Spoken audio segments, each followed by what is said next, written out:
Hey y'all, boo boo doo boo. It's me, Jasmine. You're watching Simple Clever. I know, surprise, surprise. I am in front of a camera again with a mic.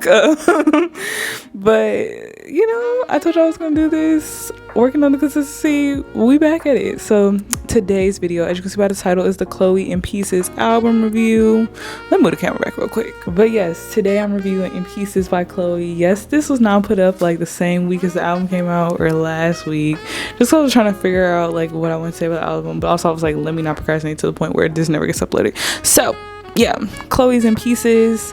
It's her debut album, which I'm very excited about as a fan of Chlöe and Halle, and as a fan of Chlöe and really the Bailey sisters. Whatever they do, like, I'm gonna support it. So this album is a 14-track album spanning across 38 minutes, and Chlöe Bailey really doesn't need an introduction, but I'll give a little bit of introduction and background about this album and who Chlöe Bailey is. Chlöe Bailey is one of the founding members of Chlöe and Halle, a R&B, well, really did a little bit of everything, but a vocal group, reached rise success through their covers online.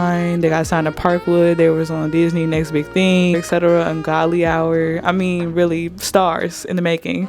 Yeah, and Chlöe went single after Ungodly Hour because now her sister is getting into acting. And I don't think Chlöe and Halle is finished. I just think they're disbanded for a little bit to pursue other musical ventures, which, I understand. In this album, Chlöe has been more than vulnerable with fame and just in general, like making a transition as a solo artist. We have basically seen all of it happen online. The pandemic was mainly when she made her solo transition. She had Have Mercy, For the Night with Lotto, Surprise, and there was a bunch of singles that led up to this album that one, either didn't make the album, or two, were used for this album rollout. The themes that are tackled in this album are as listed: love, vulnerability, validation, sex, growing up, sensitivity, and self-doubt. These are the themes that I identified through my listening of the album. On to the track list and details and the track-by-track play-by-play. The first song on this album, it starts off with Someone's Calling, which is a remake of the sample of Louis Armstrong's 1952 classic, his rendition of Chlöe's Song of the Swamp, which is a classic soul tune composition dating back to 1927. And in this specific sample, or in Chlöe's Song of the Swamp, it talks of a lonely man searching for his lover, Chlöe, which fits the theme of the album. This is like the perfect choice. As far as the second single, it was Prayed Away. Now this song, at first, when I first heard it, I was like, girl, a grower listener is very few times where I hear a song or an album like immediately and I'm like, oh, that's great, I try to give it a chance. The song grew on me. I really did like the choir elements. I like choir elements in like any song. That's like song she speaks of a guy doing her dirty and like wanting to get him back in the worst way, but also knowing like, you're supposed to be God's child, you're supposed to be out here like, prayed up and like, doing better, and you shouldn't want to do those things. Chlöe was taking us church on that one. Well, kinda. I wouldn't. This song, the clean version to me sounds much better because I just feel like the profanity in this song is kind of like ill-fitting, like it doesn't really fit the song, but I digress. So track 3 is Body Do. This song it's so much fun. As someone who I would like to think of myself as a female pop historian, this is definitely giving like Chlöe Bailey meets pop star. It's kind of giving 2005 or no, well, wrong 2003 In the Zone, Britney Spears. Like I could definitely see this playing in a club, flashing lights, the vibes, dealing with a guy and his unfaithfulness, but like he's familiar, but like knowing she deserved better, but it's like to a nice beat. The worst songs be to the nicest beats, like as far as the topics, like it's a very sad topic really, but the beat make it sound a little groovy. So track 4 is I Don't Mind, which was a track with Afrobeat inspired production. Song she talks about how her love interest is still in love and he's willing to drop all his other girls for her. How they just throwing mixed signals due to their attraction to each other, but also the toxicity. This is definitely giving summertime. This definitely be on the summer playlist. The vibes, like a lot of songs on this album have such great replay value, which I'm just like, yes, like, and I think everyone has, short break, I guess, or breaking the fourth wall. Everyone has their varied opinions about what Chlöe should and shouldn't be doing with her career, but this album looks like it's gonna be more successful than most people thought it would be. 1, 2, she's going on a tour that I'm so sad she's not coming to the DMV area so I can see her live. But I really do think this is like a good marker into her very long solo career. I'm no psychic, but I really do see success for her after this, though it's like, yeah, it might not sell the biggest debut, but I really do think I'm glad that they put it out around this time so they can kind of push for her solo career. Because I really do see her as an artist. Like, she writes, she produces, she sings, like she does so much stuff, she dances. And I really think this was like a good foundation so far of this album. Then we had Worried, which was track 5. Chlöe basically expressed how she's not worried about him anymore, how she knows her worth. This is actually produced by Dan and Levi and Metro Boomin, and this is actually like a kind of slower song. Like, I never really heard Metro Boomin produce anything like this, which was like nice seeing him here or whatever, like produce on this song. When I read all the interviews when I found out about the Metro Boomin, I was like, oh, that was pretty cool. And she said she worked really well with him, and like she's also a producer, so I'm hope we get more collaborations like that. Then we have Falling For You, which is an interlude for real. It's like a minute long interlude of Chloe's godmother basically telling us to make our own choices as women, and like, why would you let a man get in your way, you know, all the things that we need to hear. The beginning of it is like falling for you. It's kind of giving, you know, a little Tinashe RCA feel, a little 2015 bring it back to the club feel. Then we have How Does It Feel featuring Chris Brown. Now, I avoided this song when it first came out the single because I was like, girl, we do not support Chris Brown over here. But obviously I would have had to listen to it for this album, and like I thought, this song was giving very much commercial. I totally understand why it's on the album for playlist placement reasons. I'm sure Chloe did want to collaborate with Chris Brown. It's not, the song got better the more and more I listen to the album, but I would not like reach out and like listen to this song like on my own.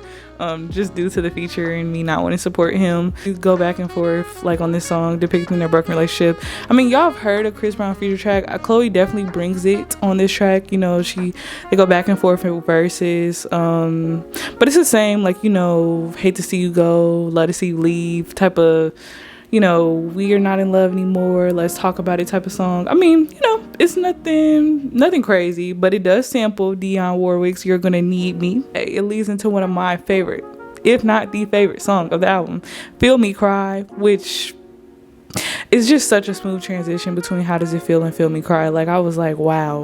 Like, I got the auto fade on Spotify, but it's even like, you don't even need the auto fade on Spotify. Like, Spotify sponsor me. Not a joke. So, and then we have Make It Look Easy, and this sounds like exactly what it is. On this track, Chloe opens up about her insecurities and just dealing with fame and the pressures of everyone telling her how to do things with her own artistic identity, and then how she's like also kind of like growing up in the spotlight. And, you know, it's just like people are really weird and they haven't warmed kindly to her. Weirdly enough, like, the backlash that she gets is really insane, and it's not that everyone should agree with what she's doing. It's just that, you know, it's almost like we see other female artists do this, but she gets all the hate. You know, she talked a lot about this in her interview with Lotto, which, if you're interested in this album and Chloe in general, I highly recommend you watch. Showing off her body, just everything that she has dealt with, like, publicly since she's become a solo artist, since she's been grown. I actually talked about how she wrote this song in 5 minutes, y'all. 5 minutes. She wrote this song in 5 minutes. Then we have Lose You. This song lost me. I didn't care for this one. Like, every time I listened to it, I listened to it on a run, I listened to it while I was at the gym, I listened to it like the day it came out, that morning or whatever. This song just never did anything for me. I didn't care for this one. I also feel like it does touch on the other sentiments that are talked about throughout the album, so I didn't really understand why we needed this song. Then we had Told Ya with Chloe and Missy Elliott. Now, I was excited to see Missy, you know. Just seeing Missy did make a smile on my face. Part of me likes this song, like, I really do. I never skip it when I listen to the album. Then part of me feels like it sounds a little aged, like, and I don't mean aged like 50 years, but maybe like 10 years. Like, y'all know when everybody was trying to do the trap pop record, it's kind of giving that.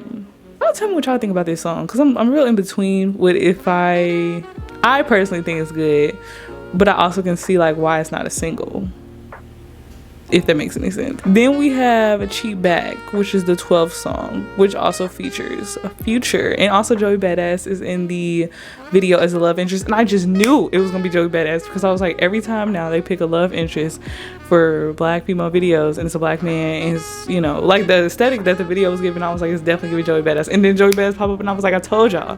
But yeah, this is cool or whatever. I mean, it's just like what the song says, pulling you on you and things like that. Future's verse, nothing crazy. I would have preferred, since Future and Chloe was on the track, a more trap inspired beat, But you know, I think people were complaining about that with like her other previous songs sounding more like trap rap based, her single songs as Chlöe, so like Have Mercy and things like that. They was like, oh no, you need more R&B beats, you need slower beats. So you know, I'm not gonna add fuel to the fire, but I would have wished for different production. That one, Heart on My Sleeve, is basically almost a companion to make it look easy. Heart on My Sleeve, she talks about going through a breakup and then going through heartache and just like a very difficult time throughout her life, like constantly having to like muster up the courage to like, you know, be a whole person, but like really like being emotionally like depleted. And In Pieces, which is the last song, is the titular track of the album. It's a piano ballad and it's the closing track. She talks about one, more from a place of vulnerability and talking about how she can't do like this thing called life without some people, and just like the people that matter to her most, that love her the most, that are able to pick her up when she's on pieces. We spent the whole review talking about In Pieces and I'm talking about one. Okay, In Pieces, like on the ground, bursting at the seams. Just these are like people that bring her back from a dark place. And it was just like a kind of like an open letter. The review, my favorite tracks of this album, which I already kind of told y'all, but Make It Look Easy, she got a fan in me. Feel Me Cry, which, do I even have to explain? Oh my god, did we skip Feel Me Cry?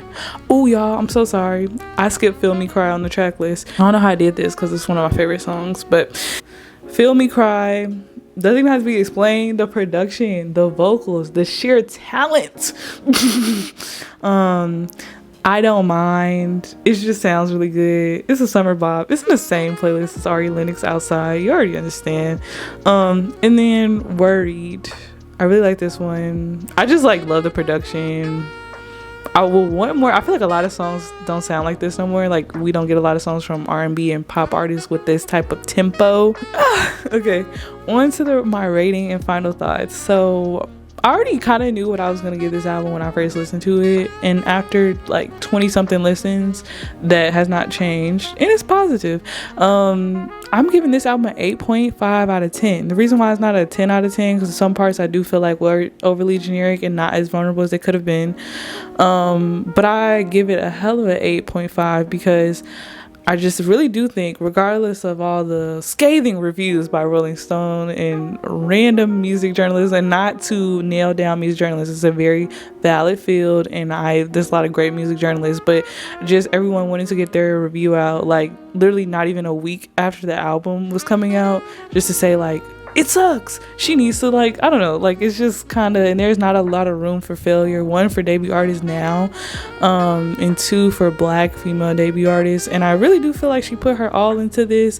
I would have loved to see her on the tour this time around, but I'm definitely gonna make sure to snatch a ticket next time Chloe Bailey goes on tour. But yeah, I commend her for finally putting out the debut album, shutting up the naysayers saying like, you know, she was never gonna do it or it will get shelved and all this type of stuff. And as a Chloe and Halle fan, you know, it's like I'm glad to see both of them involving. Halle's movie is coming out in May. Like, it's just a lot to be excited about. And Chloe has provided me, because I feel like I've been listening to too much rap lately, like just too much rap. Also because I'm going to the Babyface Ray concert next month, and then I'm about to buy tickets to go see Larry June, maybe. So this album was like a nice, like very different than what I've been listening to lately. So I enjoyed it. It'll be a steady part of my rotation for the rest of the year, I'm sure. I mean, tell me what y'all thought about the album. I love y'all to pieces. We'll talk in the comments. Like, comment, subscribe, share. So all of them.